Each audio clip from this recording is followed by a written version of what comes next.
కాకా ఇది ఏం వాడలే ఇది వేపదా ఇది దొడ్డు రకం కదా మరి ఇవి డ్రమ్ సీడ్ కొన్ని మూతలు అన్ని తీయాలి కాక మూతలు అన్ని తీయండి ఒక్క రంధ్రం లేకుండా అన్ని ఓపెన్ చేయాలి కాక అన్ని తీస్తే ఏంటంటే మొలక దొడ్డు రకం కాబట్టి మరి ఇంకొకటి మొలక కొంచెం పదనట్టుది ఆ పదన పోవాలంటే కొద్దిగా డ్రమ్ము ఆ మొలకను కొంచెం నేర్పినట్టు కాక పరదల కొద్దిగా ఆరబెడితే ఇక మొలక మంచిగా రాలుతుంది కాక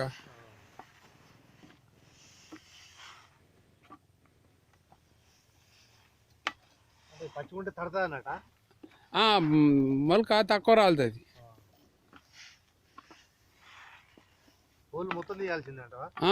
దొడ్డు రకం వరి విత్తనాలు డ్రమ్ సీడర్ విధానంలో సాగు చేస్తున్నప్పుడు ఆల్కుడు చేస్తున్నప్పుడు విత్తనం వేసుకుంటున్న సందర్భంలో పట్ట ఈ డ్రమ్ సీడర్ యొక్క డబ్బాల రంధ్రాలు అన్నీ కూడా తీయాలి.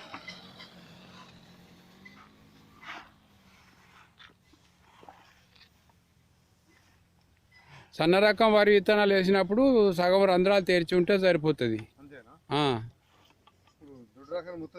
అన్ని రంధ్రాలు తీయాలి కాక అన్న ఒక్క కాడ పెట్టారు ఆ మూతలు మళ్ళీ అవును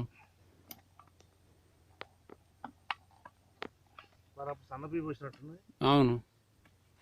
ఇంకొకటి ఇది విత్తనం అలా నింపే ముందట అలా పాత మొలక కూడా ఏమైనా ఉన్నదా చూడాలి. పాత మొలక ఉంటే ఏమవుతుంది అంటే అది రంధ్రాలు తట్టుకొని సరిగ్గా ఈ వడ్డు రాలేయి.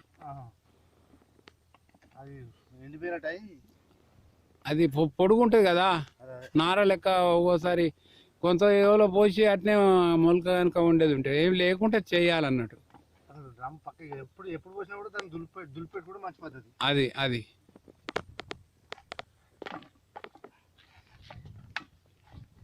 ఎప్పుడు ఒకసారి పోసేటప్పుడు చూద్దామంటే ఎప్పుడు మనకు టైం దొరకలేదు. అదే పోసేటప్పుడు అడిగి పోయి చూసి చేస్తా అంటే మనకు కొద్దిగా అనుభవం అనేది పెరుగు. అవును. ఎప్పుడు పోకపోతే